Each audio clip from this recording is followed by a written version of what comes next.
যিজন ল'ৰাই তোমাৰ কাৰণে গোটেই পৃথিৱীখনৰ লগত যুঁজিব পাৰে, জানিব তাৰ সমান সুখ তোমাক কোনেও দিব নোৱাৰে। ভাল সময়ত কাষলৈ অহাবোৰ বেয়া সময়ত আঁতৰি যাব পাৰে, কিন্তু বেয়া সময়ৰ মূৰ থোৱা কান্দবোৰে কেতিয়াও লগ এৰি নিদিয়ে।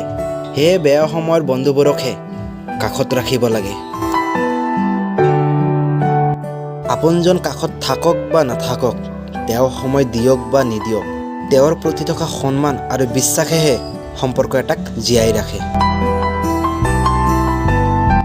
মানুহ আচলতে ভালপোৱাৰ অভাৱত মৰি নাযায়, মৰে কেৱল মিছা ভালপোৱা আৰু বিশ্বাসঘাতকতাৰ যন্ত্ৰণাৰ বলি হয়। আঁতৰি আছো বুলিয়েই নাভাবিবা তুমি হৃদয়ৰ মৰম কমিছে। যিমানেই আঁতৰি আছো সিমানেই দেখোন মোৰ তোমালৈ মৰম বাঢ়িছে। সকলো মানুহেই সুন্দৰ মনৰ অধিকাৰী। আমি মাথো গুৰুত্ব দিওঁ সুন্দৰ চেহেৰাক, মনটোক নহয়। বিভেদটো তাতেই আহি পৰে। মানুহৰ জীৱনটো এডাল মমবাতিৰ দৰে, আনক পোহৰ দি থাকোঁতে নিজেই জ্বলি শেষ হৈ যায়।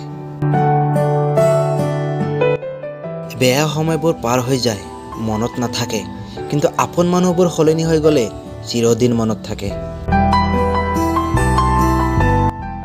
জীয়াই থাকোঁতে যদি খবৰ কৰিব সময় নাই, তেন্তে মোৰ মৃত্যু হ'লে তাৰ কাৰণ জানিব ব্যাকুল নহ'বা, কাৰণ সেই অধিকাৰ তোমাৰ নাই।